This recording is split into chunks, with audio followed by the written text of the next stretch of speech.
Le signal parvint à l'Empire calarien un mardi matin, bien que les extraterrestres qui le reçurent ne comptaient pas leur jour comme les humains.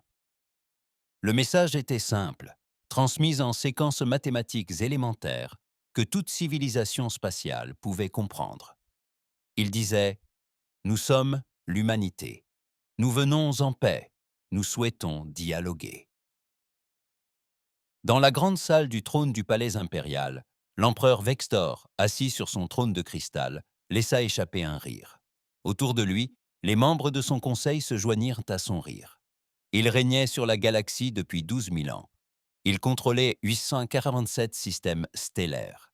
Ils avaient vu des centaines d'espèces primitives faire leurs premiers pas dans le voyage supraluminique. Ce n'était pas nouveau. « Encore un !» dit Vextor, sa voix résonnant dans l'immense salle. « Combien cela fait-il, superviseur Dalmon ?» Dalmon s'avança et s'inclina. Il était grand, même pour un calarion, avec une peau gris-bleu et 3 yeux qui luisaient faiblement dans la pénombre. C'est la 53e nouvelle espèce à nous contacter au cours du siècle dernier, mon empereur. Et où se trouve-t-il? Un petit système à la périphérie du bras d'Orion, Excellence. Ils appellent leur monde la Terre. Elle orbite autour d'une étoile jaune. Rien de particulier. L'empereur fit un geste de la main, comme pour dédaigner. Transmettez-leur nos conditions habituelles. Une taxation de 60% sur toutes les ressources. Leurs jeunes hommes serviront dans nos forces armées. Ils accepteront les gouverneurs impériaux. L'arrangement habituel. Dalmon hésita. Devrions-nous d'abord envoyer un émissaire diplomatique, monseigneur, pour les étudier? Les 3 yeux de Bextor se plissèrent. Remettez-vous en question mon jugement, inspecteur? Non, Excellence. Veuillez m'excuser. Dalman s'inclina plus profondément cette fois. Bien. Prenez une flotte de garnison. Montrez-leur notre puissance. S'ils sont sages, ils accepteront immédiatement. Sinon, L'empereur sourit, dévoilant une rangée de dents acérées. Faites un exemple de l'une de leurs colonies. Rien n'enseigne mieux le respect que les cendres. Dalman quitta la salle du trône et prépara sa flotte. 489 vaisseaux de guerre, chacun d'1 kilomètre de long et hérissés de canons à plasma. C'était largement suffisant pour écraser toute résistance. Il l'avait fait maintes fois auparavant. Les nouvelles espèces suivaient toujours le même schéma. D'abord, elles étaient enthousiastes à l'idée de rencontrer d'autres formes de vie intelligentes. Ensuite, elles prenaient conscience de la puissance de l'Empire et comprenaient leur place dans l'univers. Enfin, elles s'inclinaient et acceptaient leur destin. Sur Terre, le message de l'Empire Calaran parvint 30 jours après la première transmission de l'humanité. Les dirigeants du monde entier se sont réunis à Genève dans la grande salle de la coalition, Terrienne Unie. Les représentants de chaque nation prenaient une place dans la salle circulaire. Leurs visages étaient projetés sur des écrans pour les participants en ligne. L'ambassadeur Chény, debout à la tribune centrale, a lu les revendications de l'Empire. Sa voix haute était assurée, mais ses mains tremblaient légèrement tandis qu'elle tenait la tablette. « Ils veulent 60% de tout ce que nous produisons, dit-elle. Ils veulent que nos enfants se battent dans leur guerre. Ils veulent placer leur gouverneur à la tête de nos planètes, et ils nous donnent 30 jours pour accepter. » La salle explosa de cris. Certains délégués laissèrent éclater leur colère. D'autres plaidèrent pour la prudence. Quelques-uns restèrent silencieux, abasourdis. Le président Morrison de la Fédération nord-américaine prit la parole le premier. « Combien de vaisseaux possède-t-il » ? Nos télescopes ont détecté 89 vaisseaux de guerre entrant en orbite autour de Neptune, répondit le général Xiao du Conseil militaire. Chacun est gigantesque, bien plus grand que tout ce que nous avons construit. Pouvons-nous les combattre? Demanda Morrison. Le général Xiao semblait mal à l'aise. Nous disposons de 340 navires dans notre flotte de défense, mais leur technologie paraît plus avancée. Nos analystes estiment que nous perdrions toute bataille directe. Nous n'avons donc pas le choix, a déclaré le chancelier admis de l'Union africaine. Nous devons accepter leurs conditions. Au moins, nous survivrons. L'ambassadrice Cheney a frappé du poing sur le podium. Survivre en esclave. Est-ce que c'est pour cela que nous avons combattu? Est-ce que c'est pour cela que nous nous sommes unis après la Seconde Guerre mondiale? Pour nous soumettre au premier tyran venu. Soyez réalistes, ambassadeurs, a déclaré le Premier ministre Tanaka de l'Alliance du Pacifique. Regardez l'histoire. Lorsqu'une force supérieure affronte une force inférieure, la plus faible perd toujours, toujours. L'histoire, s'exclama Cheney. Notre histoire regorge de héros improbables qui ont triomphé malgré l'adversité. Nous sommes des êtres humains. Nous avons survécu aux ères glaciaires. Nous avons survécu aux pandémies. Nous avons survécu à la guerre nucléaire. Et maintenant, vous voulez abandonner sans même essayer? Le débat fit rage pendant des heures. Finalement, un vote fut organisé. Tout être humain âgé de plus de 16 ans pouvait voter via le réseau mondial. La question était simple. Accepter les conditions de l'Empire ou refuser et combattre. Le monde entier retint son souffle pendant 24 heures, le temps du dépouillement. À l'annonce des résultats, 68% des votants s'étaient prononcés contre. L'amiral Marcus Rivera, assis dans son bureau sur la base lunaire, contemplait les résultats du vote affichés sur son écran.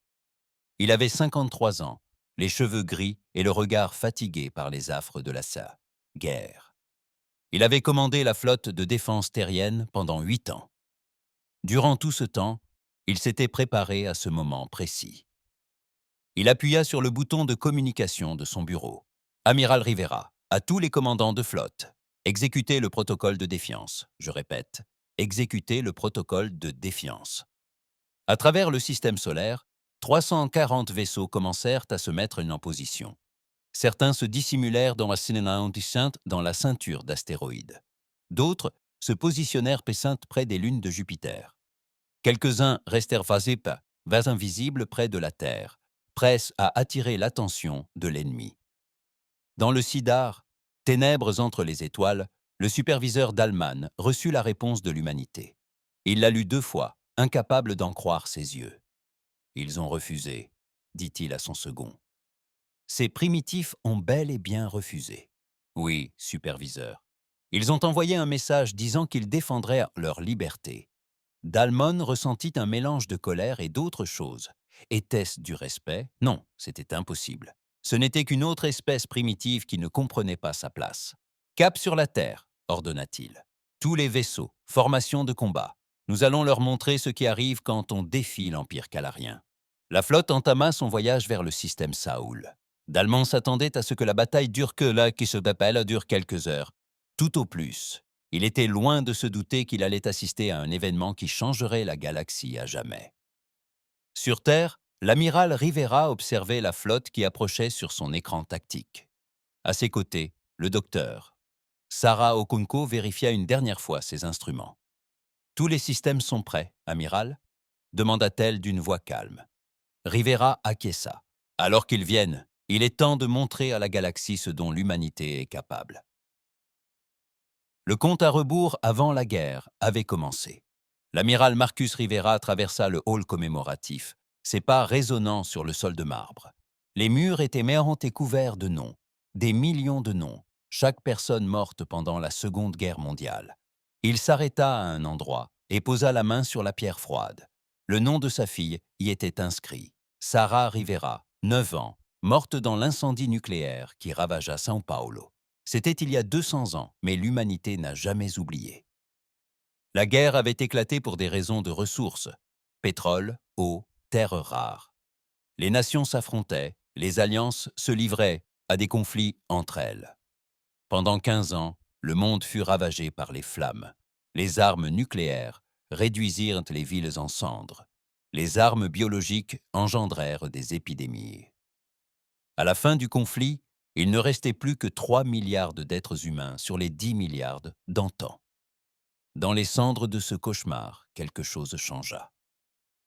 Les survivants prirent conscience de leurs actes et firent un choix.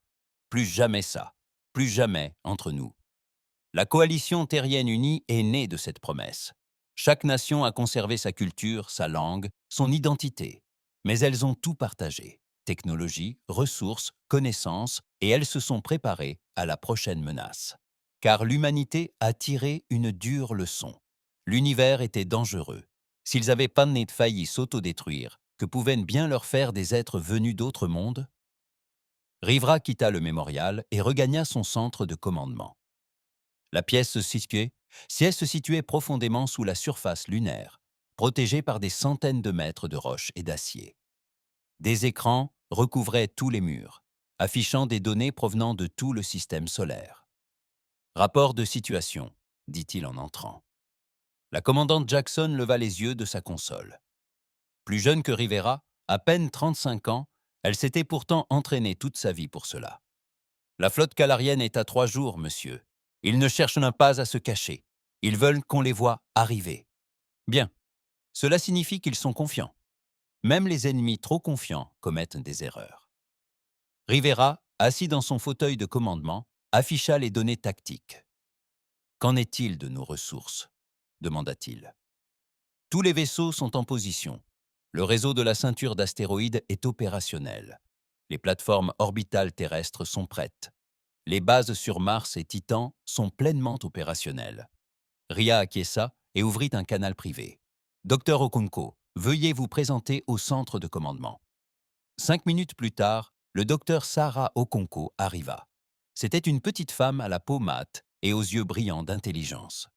Elle portait une tablette couverte d'équations qui auraient en déconcerté la plupart des gens. Mais Rivera les comprenait. Il travaillait avec elle depuis des années. « Montre-moi ce que nous avons, » dit-il. Sarah sourit. Ce n'était pas un sourire joyeux. C'était le sourire de quelqu'un qui attendait ce moment depuis longtemps. « Le projet Thunderbolt est prêt, amiral. Les 600 000 unités sont opérationnelles. » Elle afficha un hologramme représentant le système solaire. De petits points rouges parsemaient l'espace entre les planètes, particulièrement concentrés dans la ceinture d'astéroïdes. Chaque unité est un drone de la taille d'une voiture. Leur unique mission, atteindre une vitesse de 0,3 lumières et frapper la cible désignée. Des missiles cinétiques, dit Ria.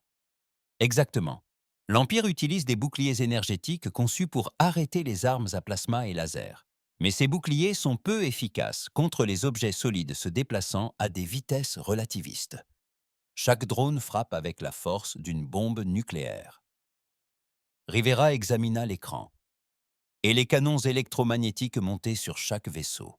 Nous avons emprunté l'idée aux anciennes marines terriennes. Au lieu de tirer des obus explosifs, nous tirons des projectiles en métal massif grâce à l'accélération électromagnétique. Nos plus gros canons peuvent propulser un projectile à une vitesse de 0,5 fois celle de la lumière. Le commandant Jackson siffla.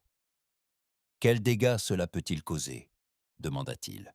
« Nous l'avons testé l'an dernier sur un astéroïde abandonné. » Sarah répondit. « Un projectile d'1 kilogramme a traversé de part en part 5 kilomètres de roches solides. Le blindage de la coque ennemie ne pourra pas l'arrêter. » Ria se tourna vers un autre écran. Cette image montrait les vaisseaux de guerre humains. Ils étaient différents des élégants vaisseaux calariens. Les vaisseaux humains étaient des engins rudimentaires mais fonctionnels. Blindage massif, artillerie abondante, aucun espace superflu pour la décoration. « Parlez-moi du réseau d'IA » demanda Rivera. Le visage de Sarah se fit grave. « C'est notre plus grand atout, amiral. Chaque vaisseau humain est connecté par communication quantique.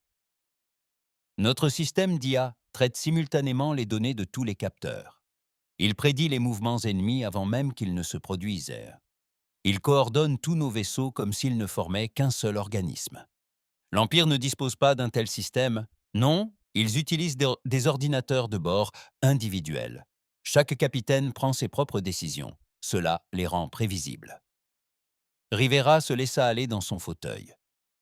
Il songea aux 89 vaisseaux qui se dirigeaient vers la Terre. Chacune était plus grande et probablement plus puissante que ces vaisseaux. Mais la puissance ne faisait pas tout.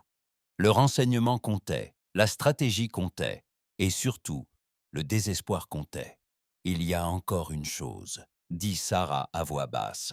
Le problème de la gravité. Expliquez-le au commandant, dit Rivera. Sarah se tourna vers Jackson. Nous avons analysé les plans de leur vaisseau à partir des données de la sonde. Tout chez eux suggère qu'ils ont évolué sur des mondes à faible gravité, probablement de l'ordre de 0,4 ou 0,5 de la gravité terrestre. Jackson s'est alors demandé « Les humains ont donc évolué dans un monde à gravité normale.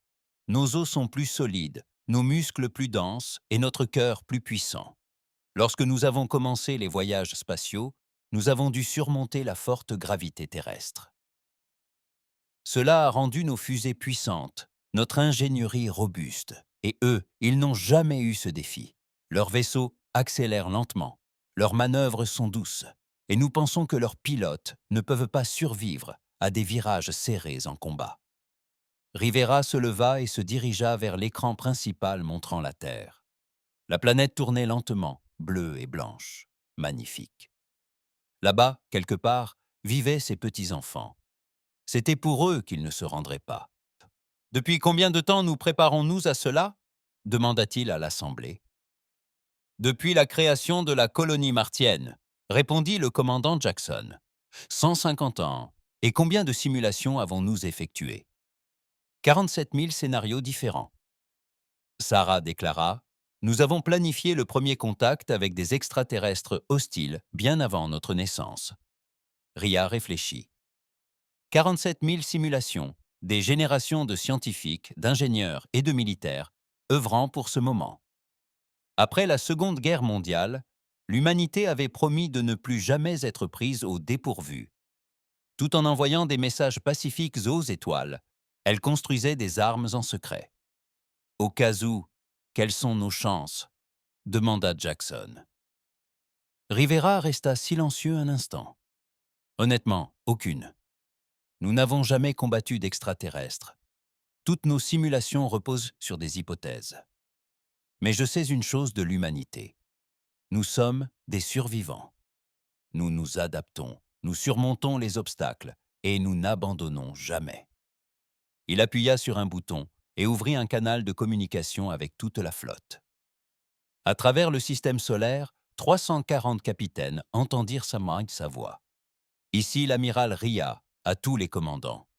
Dans 72 heures, l'Empire Calteron atteindra notre foyer.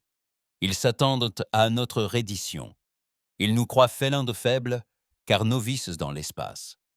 Ils ignorent tout de notre histoire. Ils ignorent les épreuves que nous avons traversées pour arriver jusqu'ici. Ils ignorent que chaque vaisseau humain a été construit par des hommes qui se souviennent de la guerre, qui se souvient de ce qui arrive quand on ne se défend pas. » Il marqua une pause, choisissant soigneusement ses mots. « Nos ancêtres ont failli s'anéantir en se disputant des morceaux d'une seule planète. Nous avons tiré les leçons de cette erreur. Nous nous sommes unis. Nous nous sommes préparés.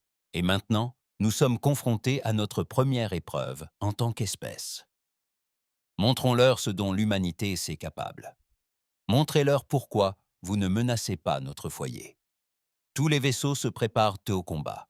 Le protocole de défiance est activé. À travers le système solaire, les vaisseaux humains ont activé leurs armes.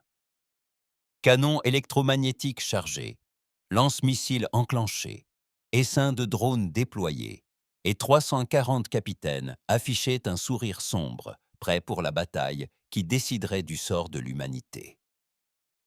Le superviseur Dallon ignorait tout de ce qui l'attendait. La flotte calarienne émergea d'un voyage supraluminique aux confins du système solaire terrestre.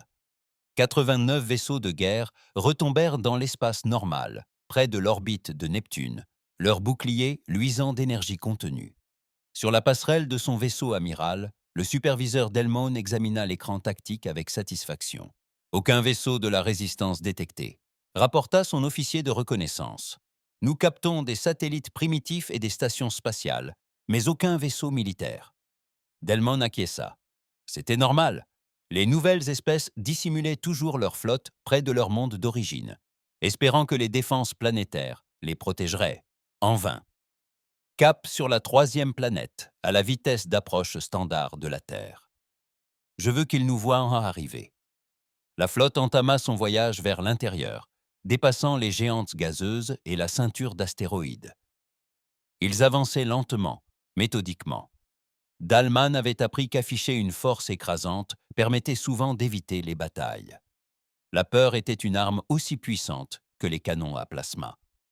2 jours plus tard, la flotte atteignit l'orbite de Mars.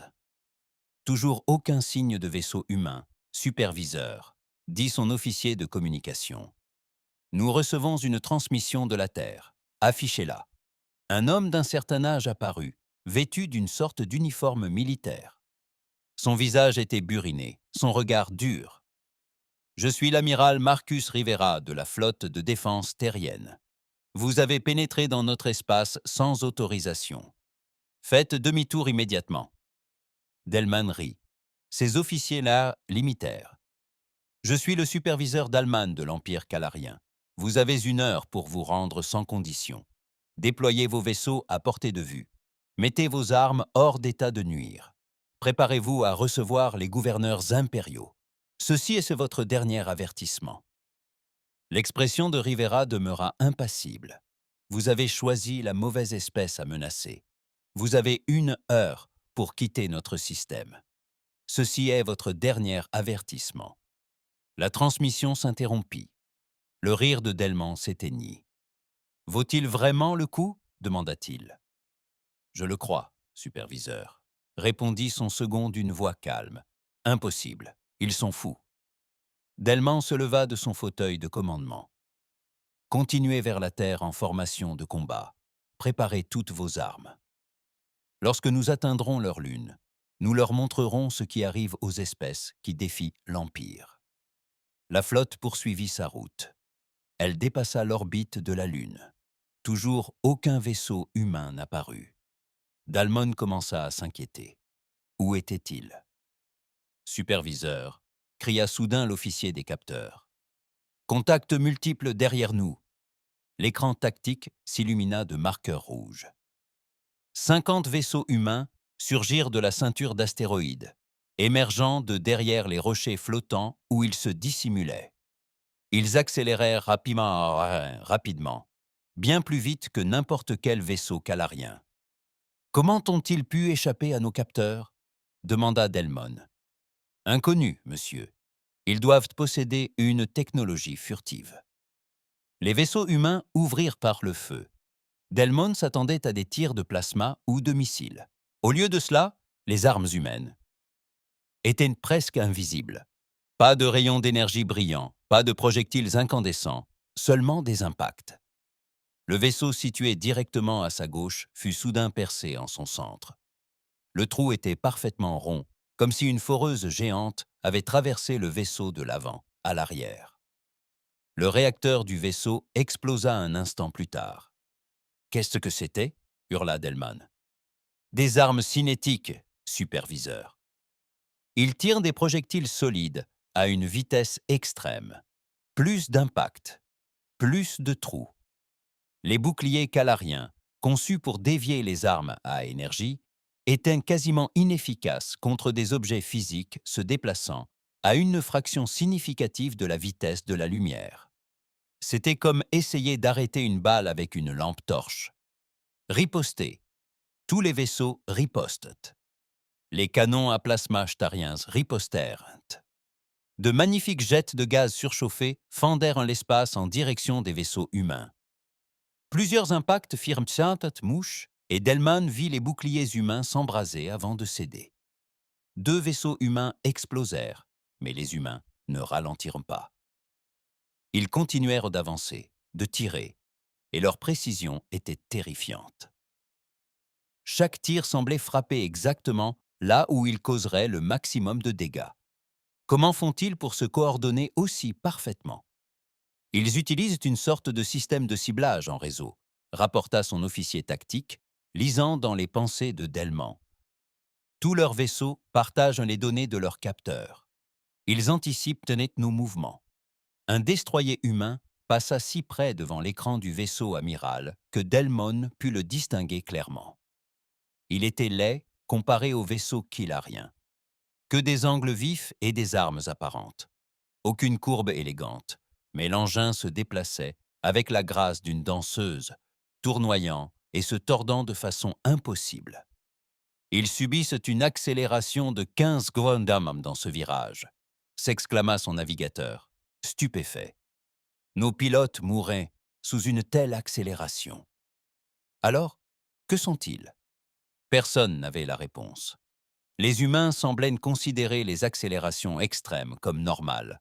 Leurs vaisseaux virevoltaient avec une agilité incroyable, tandis que les vaisseaux caltériens se déplaçaient en arc de cercle, limités par la résistance biologique de leurs équipages. La bataille se poursuivit pendant 1 heure. La flotte de Dallon était supérieure en nombre à celle des humains, et les canons à plasma caltériens détruisaient les vaisseaux humains. Mais pour chaque vaisseau humain abattu, 3 vaisseaux caltériens étaient détruits. Le bilan était catastrophique. À l'autre bout du monde, nous avons perdu 42 vaisseaux, rapporta son second. Sa voix tremblait. Les humains n'ont perdu que 12 personnes. Delmont contemplait l'écran tactique, incrédule. Ce n'était pas ainsi que fonctionnaient les batailles. La supériorité numérique l'emportait toujours. La supériorité technologique l'emportait toujours. Mais les humains gagnaient grâce à leur vitesse, leur coordination et des armes que l'Empire n'avait jamais anticipées. Tous les vaisseaux activent le protocole d'urgence. Passage en vitesse supraluminique à mon signal. Monsieur, les capteurs détectent des milliers de nouveaux contacts. L'affichage s'est mis à jour. Des essaims de petits objets émergeaient de cachettes disséminées dans tout le système solaire. Ils étaient partout dans la ceinture d'astéroïdes derrière la Lune. Près de Mars, des dizaines de milliers. Qu'est-ce que c'est? Chuchota Delmont. L'analyse révèle qu'il s'agit de drones autonomes, superviseurs. Ils accélèrent vers nous. Ces drones se déplacent à une vitesse fulgurante, bien supérieure à celle de n'importe quel navire rudimentaire. Leur accélération a atteint 50 grammes, puis 100 et encore plus. Chacun était petit, à peine 3 mètres de long. Mais ils étaient si nombreux et si rapides. La première vague frappa la flotte calarienne 30 secondes plus tard. Chaque drone était simple, un moteur, un système de guidage et une masse. À l'impact, à 30% de la vitesse de la lumière, ils libérèrent une énergie équivalente à celle d'armes nucléaires. Les boucliers calariens purent arrêter le premier impact, peut-être le second. Mais lorsque 20 drones frappèrent le même vaisseau en 5 secondes, rien ne put y résister. Des vaisseaux explosèrent de toutes parts. La flotte s'effondra tandis que les capitaines tentaient désespérément d'échapper aux essaims, mais il n'y avait nulle part où aller. Les drones arrivaient de toutes parts. Delman vit sa flotte périr. Il avait commandé ses vaisseaux pendant 20 ans. Il connaissait chaque capitaine et maintenant, il les voyait mourir pour avoir sous-estimé une espèce qu'il ne connaissait pas. « Over, nous devons battre en retraite », supplia son second. « Nous avons perdu 60 vaisseaux. » 70. 80. Les mains de Delman tremblaient, tandis qu'il s'agrippait à son fauteuil de commandement. L'Empire n'avait pas perdu une bataille depuis 3000 ans.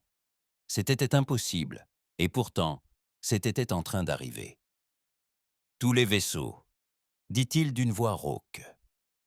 Saut d'urgence, dispersion, repli au point de ralliement. Les quelques vaisseaux calariens survivants activèrent leurs moteurs supraluminiques. Le vaisseau amiral de Dallon fut le dernier à effectuer le saut. Alors que le vaisseau s'apprêtait à quitter l'espace normal, il jeta un dernier coup d'œil à l'écran tactique. La flotte humaine se reformait, se regroupait. Elle avait perdu 10 vaisseaux. Les calariens en avaient perdu 84 et la Terre restait intacte. Le vaisseau amiral passa en vitesse supraluminique et le système Saoul disparut derrière lui. L'amiral Ria se tenait dans son centre de commandement, observant le dernier. Navire ennemi disparaître des capteurs. Le silence régnait dans la pièce. Personne n'acclamation. La victoire était acquise, mais le prix à payer était visible sur tous les écrans.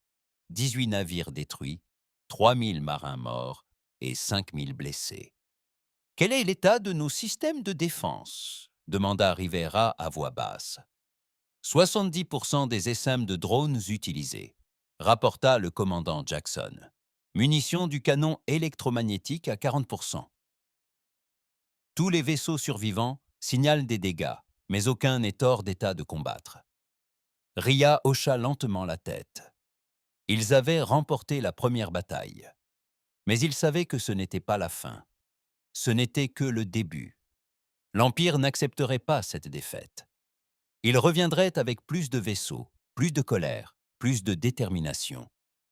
« Envoyez un message à toutes les colonies humaines », ordonna-t-il. « Dites-leur que nous avons gagné. Dites-leur que nous avons survécu. Et dites-leur de se préparer. L'Empire reviendra, et la prochaine fois, il déploiera toute sa puissance. » Il regarda la Terre sur l'écran principal. Sa planète natale. Toujours en sécurité, toujours libre pour l'instant. L'empereur Vextor lança la tablette de données à travers la salle du trône. L'objet se brisa contre la paroi de cristal, ses fragments se dispersant sur le sol poli.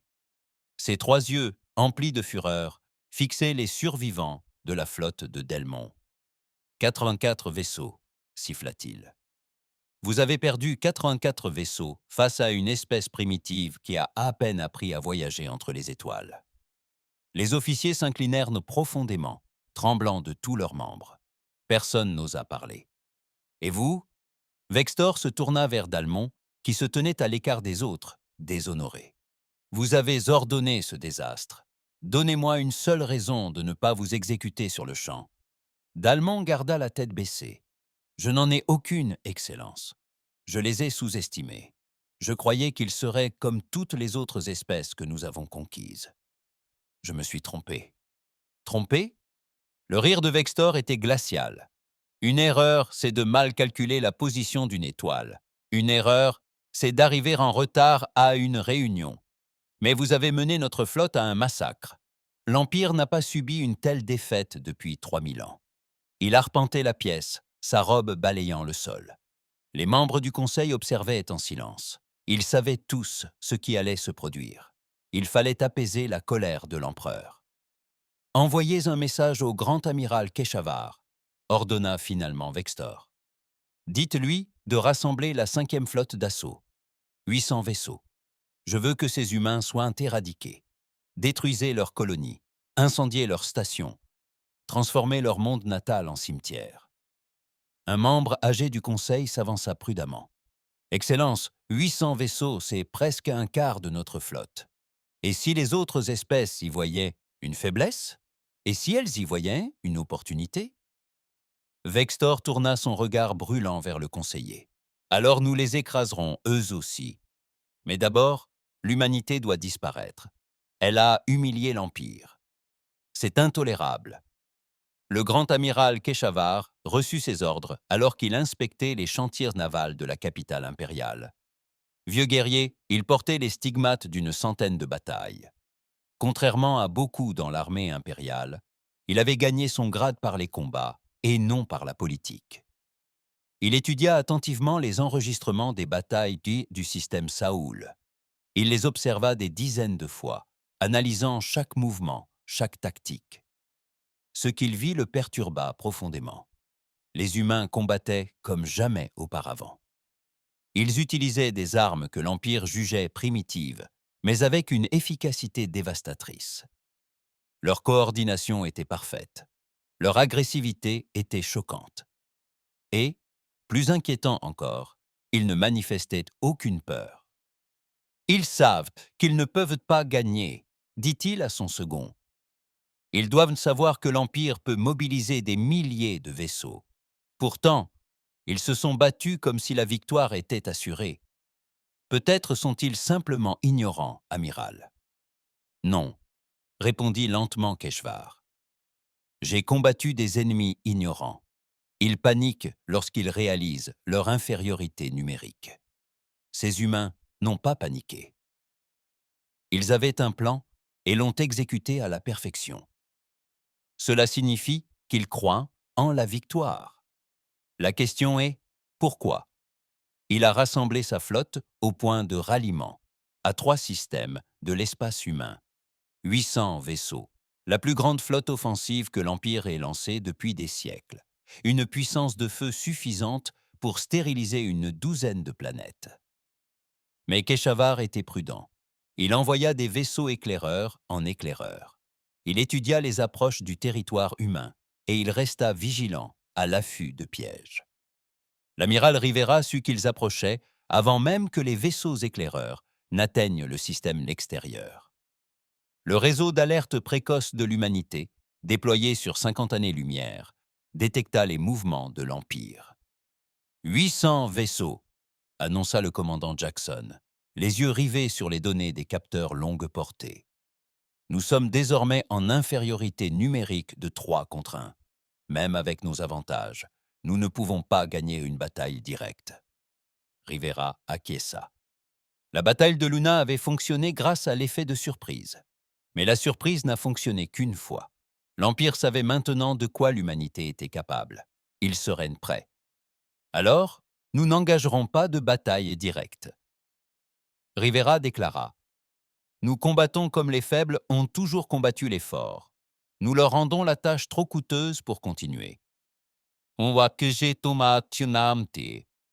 Il convoqua une réunion à tous les commandants de flotte. La salle de conférence holographique se remplit des visages des plus grands esprits militaires de l'humanité. Certains étaient de jeunes trentenaires, d'autres étaient des vétérans comme Rivera, blond et marqué par les cicatrices. « Opération Nid de Frélon », annonça Rivera en montrant une carte tactique. « Nous avons divisé la flotte en 50 petits groupes d'attaque. Chaque groupe compte 6 à 8 vaisseaux, rapides, mobiles, imprévisibles, tactiques de harcèlement. » Un capitaine acquiesça. Exactement, la flotte impériale est massive, mais la masse est aussi une faiblesse.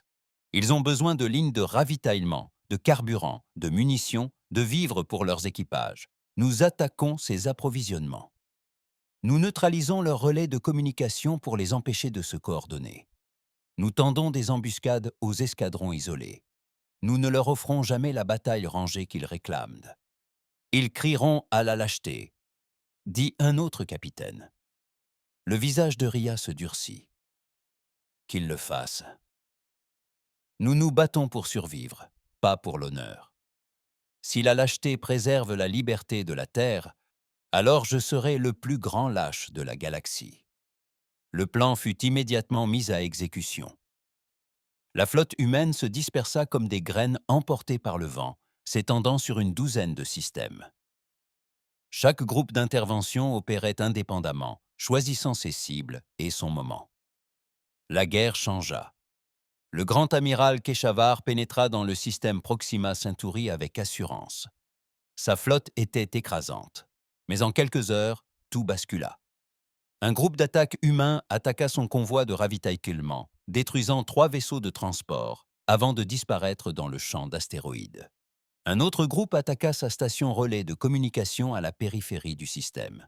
Un troisième, apparu près de sa flotte principale, tira une salve de missiles, puis passa en vitesse supraluminique avant que ses vaisseaux ne puissent réagir.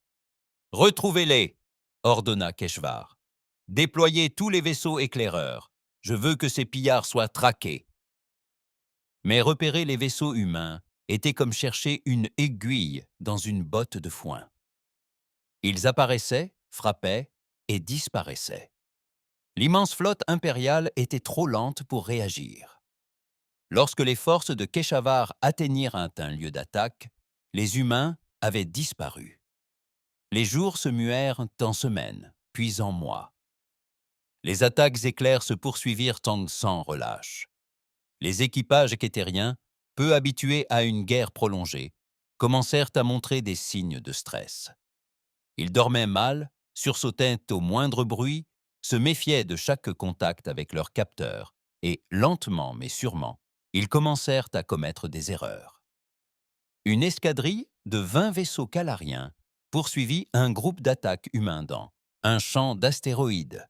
Les humains ne disposaient que de 4 vaisseaux et semblaient m'enfuir paniqués. Le commandant calarien ordonna la poursuite immédiate. C'était ici un piège. Dissimulés parmi les astéroïdes se trouvaient 50 autres vaisseaux humains et 10 000 drones. L'escadrille calarienne fut anéantie en quelques minutes. Un seul vaisseau parvint à s'échapper et à faire son rapport. Keshavar examina les rapports de pertes. En 3 mois de combat, il avait perdu 200 navires. Les humains, peut-être une trentaine. Ce n'était pas la guerre, c'était une agonie à petit feu. Amiral, dit son officier de renseignement avec hésitation, nous avons intercepté des communications humaines. Ils appellent ce genre de guerre des tactiques de guérilla. Apparemment, ils l'ont beaucoup utilisé lors de leurs guerres antérieures à l'ère spatiale. Expliquez-moi. Lorsqu'une force plus faible ne peut vaincre directement une force plus forte, elle rend la guerre trop coûteuse pour qu'elle puisse se poursuivre. Elle attaque les lignes de ravitaillement, évite les batailles majeures et prolonge le conflit jusqu'à ce que le camp le plus fort capitule. Keshavar sentit un frisson le parcourir. Et cela a-t-il fonctionné dans l'histoire humaine? Souvent, oui, monsieur. Le grand amiral examina le déploiement de sa flotte.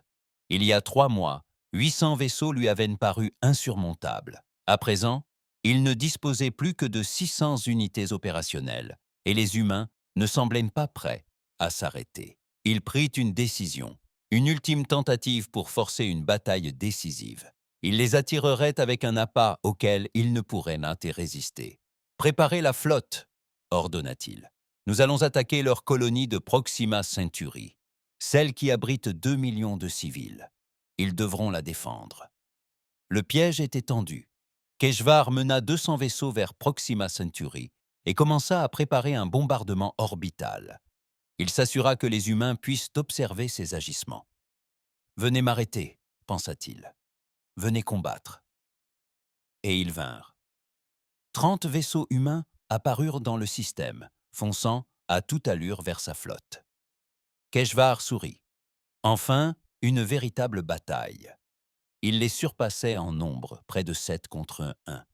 Tous les vaisseaux engagèrent dans le combat, sans pitié. Mais dès le début des hostilités, Keshavar comprit que quelque chose clochait. Les humains ne cherchaient pas à fuir. Ils n'adoptaient pas une position défensive. Au contraire, ils se dirigeaient vers l'étoile du système.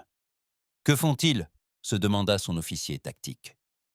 Les yeux de Keshavar s'écarquillèrent d'horreur lorsqu'il comprit.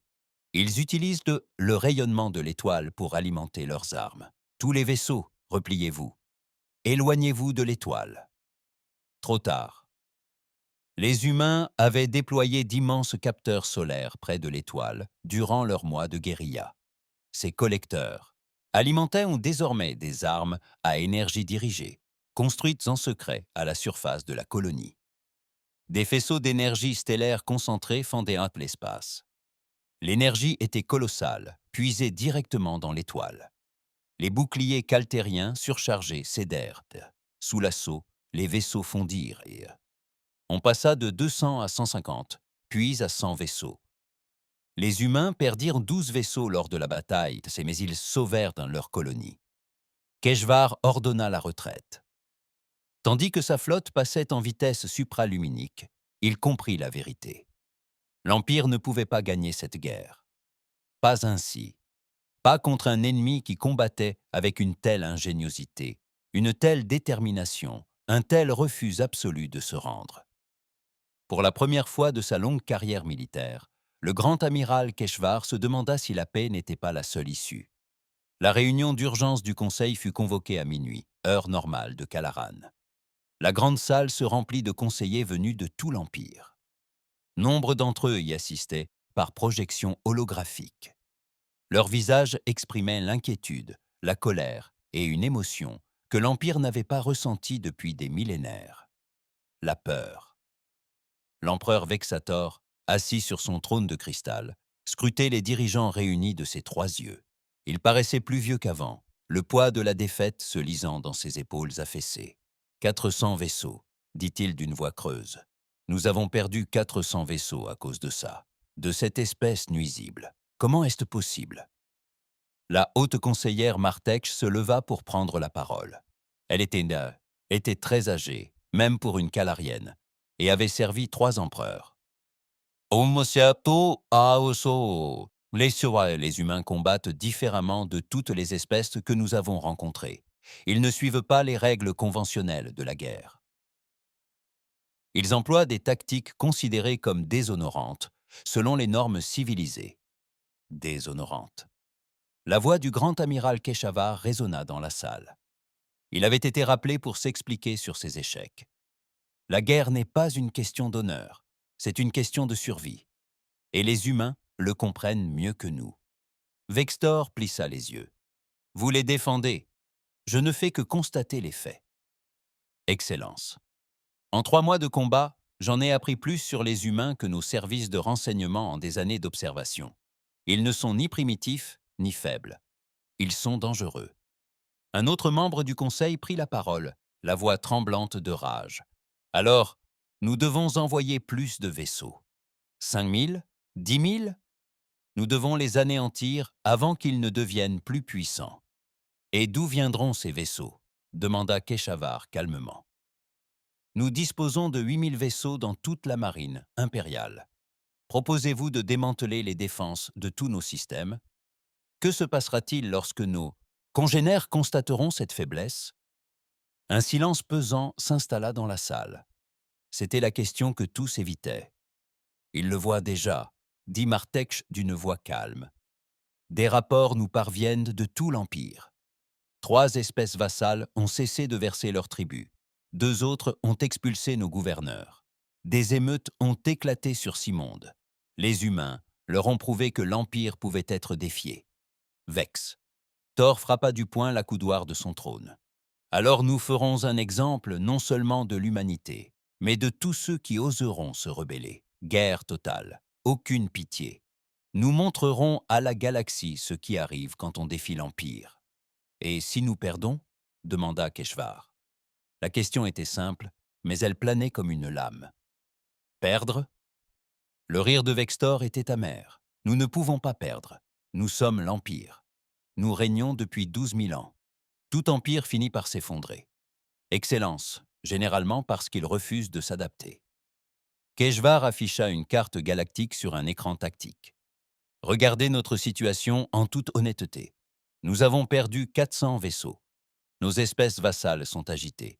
Notre économie est mise à rude épreuve par l'effort de guerre, et les humains ne montrent aucun signe de capitulation. Vous suggérez donc que nous capitulions. Je propose de négocier avant que nos pertes ne deviennent catastrophiques. La salle s'embrassa de cris. La moitié du conseil réclamait la guerre totale. L'autre moitié prônait la prudence. Vextor observait le chaos avec un désespoir grandissant. Son empire se fracturait sous ses yeux. Sur Terre, l'ambassadrice Chenny patientait dans une salle de communication sécurisée. La liaison cryptée avait été établie 3 jours auparavant par des voix détournées. La personne à qui elle allait parler était quelqu'un qu'elle n'aurait jamais imaginé rencontrer, le superviseur Dalmon. L'hologramme s'anima. Dalmon apparut et Chen fut stupéfaite. L'officier fier qu'ils avaient rencontré au début avait disparu. Ce Dalmon avait l'air hanté, les épaules affaissées, vaincu. « Ambassadeur Chen, dit-il doucement. Merci d'avoir accepté de me parler. Je suis surpris que vous ayez pris contact avec moi, répondit Chen. Si j'ai bien compris, vous vivez dans le déshonneur. Déshonneur est un euphémisme. J'ai perdu la première bataille. On me reproche d'avoir déclenché cette guerre, mais je l'ai bien cherchée. J'ai complètement sous-estimé votre espèce. Chen l'observa attentivement. Pourquoi m'avez-vous contacté?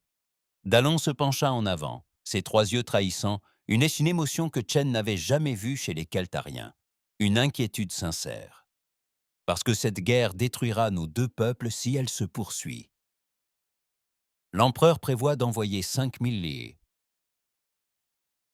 vaisseaux dans votre système, non pas pour le conquérir, mais pour l'exterminer. Chen sentit un frisson la parcourir. 5 000? Oui.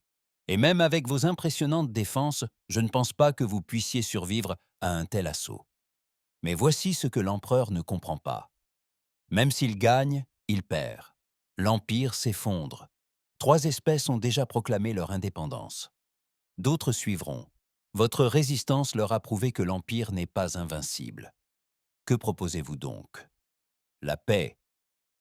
Non pas la capitulation, mais une paix véritable. Un traité entre égaux. Mais je ne peux y parvenir seul. L'empereur n'acceptera jamais sans entrevoir une autre voie. Chen réfléchit longuement. Que nous attendons-nous? Montrez à la galaxie que vous luttez pour la liberté, et non pour la conquête. Envoyez un message à toutes les espèces vassales. Dites-leur que vous soutiendrez leur indépendance. Formez une coalition. Faites bien comprendre qu'il ne s'agit pas d'une lutte entre l'humanité et l'Empire, mais entre la liberté et la tyrannie. Cela pourrait fonctionner, dit Chen lentement. Mais votre peuple vous écoutera-t-il? Le visage de Damon était grave. Certains vous écouteront. Pas l'empereur, peut-être, mais le conseil est divisé. Le grand amiral Keshvar remet déjà en question la pertinence de poursuivre cette guerre. Si vous donnez aux voix raisonnables parmi nous des éléments sur lesquels s'appuyer, nous pourrons peut-être éviter une destruction mutuelle. Une fois l'appel terminé, Chen contacta immédiatement l'amiral Rivera. En quelques heures, un message fut préparé et diffusé sur toutes les fréquences et dans toutes les langues. Au peuple de la galaxie, commençait le message. Le visage de l'amiral Rivera apparut sur les écrans de centaines de mondes. Je suis l'amiral Marcus Rivera de la flotte de défense terrienne. Depuis 3 mois, l'humanité est en guerre contre l'Empire Calaran. Nous ne voulions pas de cette guerre. Nous demandions seulement qu'on nous laisse en paix. Mais face à la menace de l'esclavage, nous avons choisi de combattre. Il marqua une pause, laissant ses paroles résonner. Nous ne combattons pas pour la conquête, mais pour la liberté. Non pas pour la vengeance, mais pour le droit de décider de notre propre avenir. Et nous savons que nous ne sommes pas seuls. Dans toute cette galaxie, des espèces vivent contre leur gré sous le joug de l'Empire, livrant leurs ressources, leurs enfants, leur avenir à un empire qui les traite comme des objets. Le message montrait des images de bataille soigneusement retouchées pour mettre en valeur le courage et le sacrifice humain. Nous ne pouvons vaincre l'Empire seul, mais nous n'y sommes pas obligés. Si tous ceux qui aspirent à la liberté s'unissent, l'Empire ne pourra pas nous arrêter. Nous offrons notre soutien, notre amitié et notre alliance à toute espèce qui recherche l'indépendance. Ensemble, nous pouvons bâtir une galaxie où nul n'est contraint de se soumettre, où chaque espèce est libre de forger son propre destin. Le message se terminait par les coordonnées de canaux de communication sécurisés et des offres de soutien militaire et économique. La réponse fut immédiate. En quelques jours, 3 autres espèces proclamèrent leur indépendance. Puis 5, puis 10. La galaxie s'éveillait et l'emprise de l'Empire s'affaiblissait. Sur la planète trône impériale, Vextor accueillit les rapports avec une horreur grandissante. Ils retournent mes propres vassaux contre moi. C'est impossible. C'est une stratégie brillante, déclara Keshar. Il avait été de nouveau convoqué dans la salle du trône. Les humains comprennent quelque chose que nous avons oublié. Un empire bâti sur la peur ne dure que tant que la peur persiste. Dès que cette peur disparaît, toute la structure s'effondre. Nous devons donc la rétablir. Autoriser la flotte.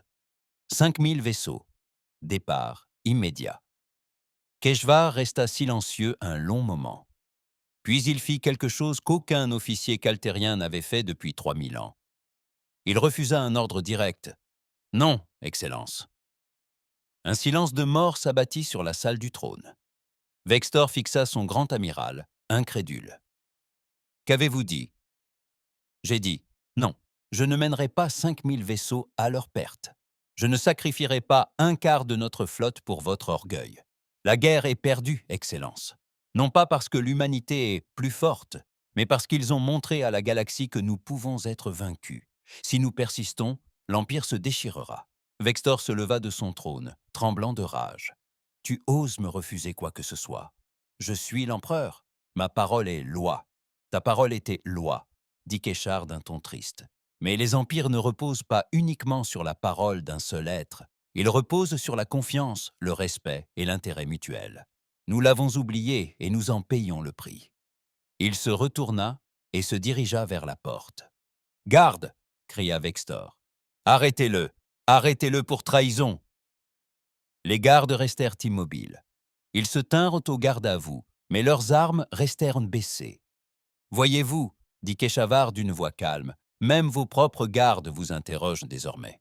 La guerre doit cesser, Excellence. La seule question est de savoir si elle se terminera par la négociation ou par la destruction de l'Empire. Il quitta la salle du trône.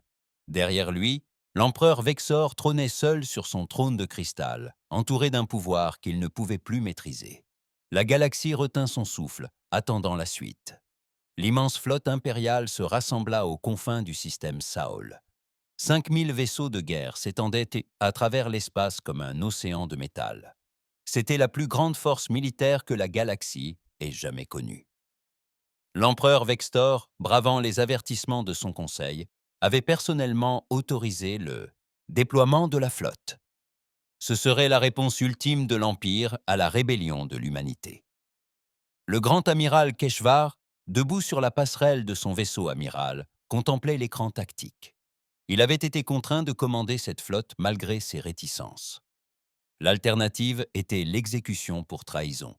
Mais il n'éprouvait aucune fierté, seulement un profond pressentiment. « Tous les vaisseaux sont prêts, amiral », ordonna son second. « Alors, nous procédons », dit Keshvar d'une voix calme. « Puisse l'histoire nous pardonner ce que nous allons faire. » Sur Terre, l'amiral Rivera se tenait dans le centre de commandement lunaire, entouré de ses officiers. L'affichage holographique montrait la flotte impériale qui approchait avec une précision effroyable. 5000 vaisseaux. L'humanité ne disposait que de 280 vaisseaux opérationnels après des mois de combat. Le constat était implacable. « Monsieur », dit le commandant Jackson d'une voix étranglée, « nous ne pouvons pas gagner cette bataille. Même avec tous nos avantages, nous sommes 20 fois en infériorité numérique. » Ria acquiesça. « Je sais, mais nous n'avons pas besoin de gagner. Nous devons juste survivre. Et nous leur réservons une surprise. » Il ouvrit un canal de communication avec tous les vaisseaux et colonies humaines. Ici, l'amiral Rivera. Pendant 3 mois, nous avons combattu un empire qui nous croyait faible. Nous leur avons prouvé le contraire. Aujourd'hui, ils arrivent en force, car ils ont appris à nous craindre. Cette peur est notre arme la plus redoutable. Il marqua une pause, le temps de rassembler ses idées. Aujourd'hui, nous leur montrons pourquoi on ne menace jamais le foyer de l'humanité. Le protocole de dissuasion est activé. Dans tout le système Sol, quelque chose s'est agité. Pendant 50 ans, tandis que l'humanité explorait l'espace et établissait des colonies, elle se préparait à ce moment. Des bases secrètes dissimulées dans des astéroïdes, des plateformes d'armement automatisées camouflées en engins miniers, des systèmes dormants attendant d'être activés. À présent, ils se sont réveillés. La flotte impériale a pénétré prudemment dans le système solaire externe. Keshvar avait tiré les leçons de ses erreurs. Des vaisseaux éclaireurs formaient un vaste réseau. Les capteurs scrutaient constamment la zone à la recherche de menaces dissimulées. La flotte principale avançait en formation serrée, boucliers activés au maximum. « Des informations sur les capteurs ?» demanda Keshvar. « Négatif, amiral. Nous détectons la flotte humaine près de la Terre. 280 vaisseaux en formation défensive. Aucune force cachée détectée. Keshvar se méfiait. Les humains réservaient toujours des surprises. Procédez avec prudence. Soyez attentifs aux alarmes qui retentissent simultanément à bord de tous les vaisseaux. Contacts multiples. Des milliers de contacts. Ils sont partout. L'écran tactique s'est illuminé de marqueurs rouges. 10 000 drones autonomes furent activés à travers le système solaire. Mais il ne s'agissait pas des simples missiles cinétiques de la première bataille. Ceux-ci étaient bien plus sophistiqués. Chaque drone était équipé de lasers à rayons X à noyau nucléaire. Lorsque leur cœur nucléaire explosait, ils projetaient des faisceaux de rayonnement intenses sur les vaisseaux ennemis. La première vague de drones attaqua de toutes parts. 2000 explosions nucléaires illuminaient l'espace comme des étoiles naissantes. Les rayons X transperçaient boucliers et blindages, brûlant réacteurs et systèmes d'armement. Keshvar assistait, horrifié, à la disparition de 50 vaisseaux de son écran en seulement 5 secondes. Puis 100, puis 200. Manœuvre d'évitement. Tous les vaisseaux se dispersaient. Il fallait s'éloigner des zones d'explosion. Mais les drones étaient partout. Alors que la flotte tentait de se disperser, elle se heurta à d'autres plateformes d'armement automatisées. Des batteries de canons électromagnétiques dissimulés dans des astéroïdes ouvrirent le feu. Des silos à missiles construits à la surface de lunes mortes lancèrent leurs charges utiles. Le système solaire tout entier était devenu une forteresse. Ils avaient militarisé l'intégralité de leur système stellaire. L'officier tactique de Keshvar s'exclama, stupéfait, « Chaque astéroïde, chaque lune, chaque débris, tout cela fait partie de leur réseau de défense. » La flotte humaine choisit ce moment précis pour attaquer. 280 vaisseaux décollèrent de l'orbite terrestre, leurs canons électromagnétiques crépitant. Mais ils n'étaient pas seuls. « Amiral, nous avons de nouveaux contacts qui entrent dans le système. » Configurations inconnues. Le cœur de Keshvar se serra à la vue des nouveaux arrivants. 47 vaisseaux, aucun humain. Il reconnut leur design. 3 des anciennes espèces vassales de l'Empire. Elles étaient venues combattre aux côtés de l'humanité. Les Véloïens, les Maraths et les Queen, rapporta son officier de renseignement. Toutes les espèces ayant déclaré leur indépendance le mois dernier ont rejoint le combat. La coalition des espèces libres frappa les flancs de l'Empire. Les Véliens déployèrent de puissants boucliers énergétiques protégeant les vaisseaux humains de plus petite taille. Les Maraths disposaient d'un brouillage de capteurs avancé qui perturba le ciblage impérial. Les Queen fournirent des chasseurs chargés de harceler les vaisseaux plus imposants. Ensemble, les forces alliées luttaient avec une coordination désespérée. Tout autour d'elles, les défenses automatisées poursuivaient leur assaut impitoyable. Keshvar fit rapidement ses calculs. Il avait perdu 2000 vaisseaux dès la première heure. Les défenses automatisées détruisaient sa flotte plus vite que ses armes ne pouvaient les anéantir. Et les tactiques, humaines, combinées à celles de leurs alliés extraterrestres, ravageaient à maintes ses formations. « Nous ne pouvons pas gagner », dit-il à haute voix. Son second le fixa du regard. « Amiral, regardez les chiffres. Nous avons perdu 2000 vaisseaux et à peine égratigné leur défense. Si nous continuons, nous perdrons toute la flotte. Et pourquoi ? Détruire une seule planète. Cela ne sauvera pas l'Empire. Cela prouvera seulement que nous sommes des monstres. » Il pensa aux milliers de jeunes officiers et marins calariens sous son commandement. Il pensa à leurs familles. Ils songèrent aux espèces qu'ils étaient censés protéger sous le joug de l'Empire. « Ouvrez un canal vers la flotte humaine », déclara Keshvar. « Je souhaite parler à l'amiral Rivera. » La communication fut établie. L'amiral Rivera apparut à l'écran, son uniforme brûlé, une entaille au front. Derrière lui, son centre de commandement portait des traces de dégâts. Les humains ne gagnaient pas facilement, mais ils gagnaient. Le grand amiral Rivera demanda « Êtes-vous venu vous rendre ?»« Oui », répondit simplement Keshvar. Le mot lui paraissait étrange. L'Empire ne s'était pas rendu, sauf que maintenant, il l'a fait. Je rends ma flotte et moi-même à une seule condition. Laquelle ? Garantir la sécurité de mes équipages. Ils ont obéi aux ordres. Ils ne sont pas responsables des décisions de l'Empire. Rivera resta silencieux un instant. D'accord. Tout le personnel calarien sera traité comme prisonnier de guerre sous protection humaine. Pas de représailles ? Alors j'accepte vos conditions. Keshvar se tourna vers son officier de transmission. Transmettez à tous les vaisseaux. Cessez le feu. Désactivez les armes. Préparez-vous à la reddition. La bataille était terminée. La plus grande flotte de l'histoire impériale avait été vaincue.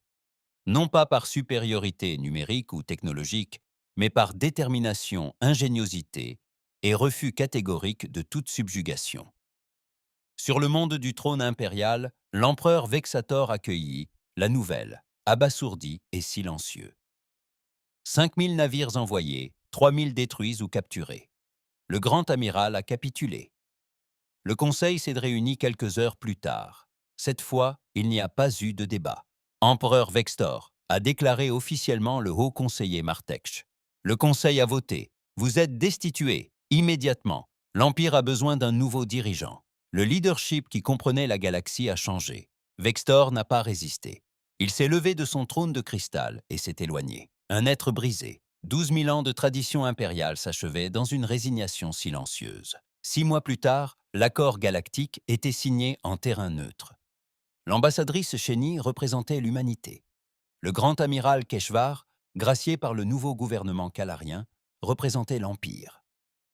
23 autres espèces, toutes d'anciens vassaux impériaux, signèrent également l'accord. Ce dernier était simple. Aucune espèce ne dominerait une autre. Toutes auraient le droit à l'autodétermination.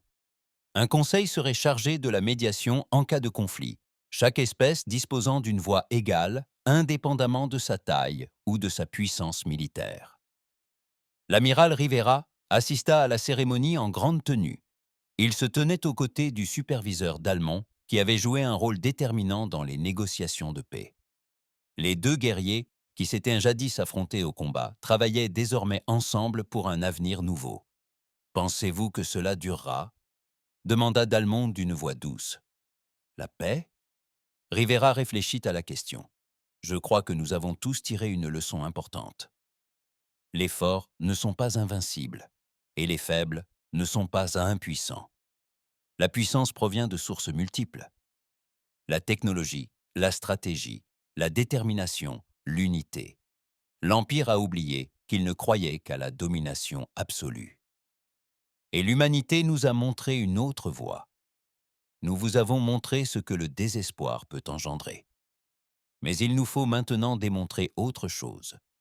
Que des espèces libres, œuvrant de concert, peuvent bâtir un monde meilleur que n'importe quel empire.